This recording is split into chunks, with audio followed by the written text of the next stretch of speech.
দেশের প্রায় ৭২% মানুষ মনে করেন ছাত্রদের নেতৃত্বে নতুন রাজনৈতিক দল গঠন হওয়া উচিত। আর অন্তর্বর্তী সরকারকে 2 থেকে সর্বোচ্চ 3 বছর সময় দেওয়ার পক্ষে মত দিয়েছেন নর্থ সাউথ ইউনিভার্সিটি পরিচালিত এক জরিপে অংশগ্রহণকারীরা। জরিপের ফলাফল প্রকাশ অনুষ্ঠানে ডক্টর বদিউল আলম মজুমদার বলেন, মানুষের প্রত্যাশার ব্যবস্থাপনা করাই অন্তর্বর্তী সরকারের সবচেয়ে বড় চ্যালেঞ্জ।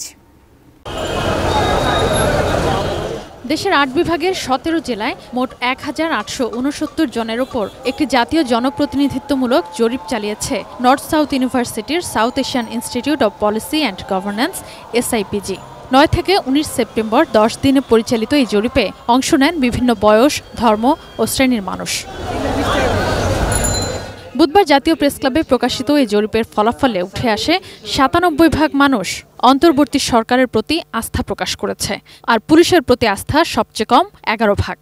53% মানুষ মনে করে অন্তর্বর্তী সরকারের মেয়াদ হওয়া উচিত 2 বছর বা তারও কিছু কম, আর 47% মনে করে এটি হওয়া উচিত 3 বছর বা তারও বেশি। পুলিশ, বিচার, নির্বাচন, স্বাস্থ্য ও অর্থনৈতিক খাতে সংস্কারের পক্ষে মত দিয়েছেন উত্তরদাতারা। তবে দ্রুত পদক্ষেপ হিসেবে দ্রব্যমূল্য কমানোর উপর জোর দিয়েছেন তারা। রাজনীতিতে অংশগ্রহণ নিয়ে 46% মানুষ দ্বিধায় ভুগলেও 72% মানুষ মনে করেন শিক্ষার্থীদের নেতৃত্বে নতুন দল গঠন দরকার।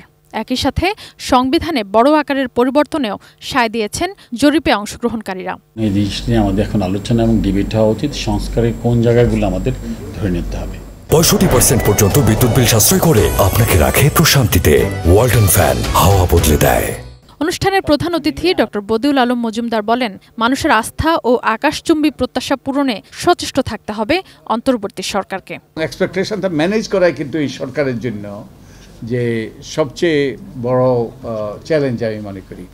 তো এক্সপেকটেশন ম্যানেজ করতে হবে দুইভাবে। একটা হলো মানুষের এই চাওয়াটা পূর্ণ করা, আরেকটা হলো কমিউনিকেশন, যে সঠিকভাবে কমিউনিকেশনের মাধ্যমে, নিয়মিত কমিউনিকেশনের মাধ্যমে মানুষের মধ্যে যাতে ভুল বোঝাবুঝি সৃষ্টি না হয়।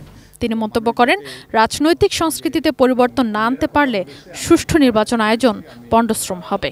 রাজনৈতিক সংস্কৃতির যদি পরিবর্তন না হয়, আমাদের রাজনীতিবিদরা যদি যেটা তারা অঙ্গীকার করেন, জনগণ যেটা চায়, সে ব্যাপারে যদি তারা ক্ষমতা যাওয়ার পর আন্তরিকতার সাথে সেটা বাস্তবায়ন না করেন, তাহলে সবই হবে পণ্ডশ্রম। Sadia Afroz, ATN news, Dhaka.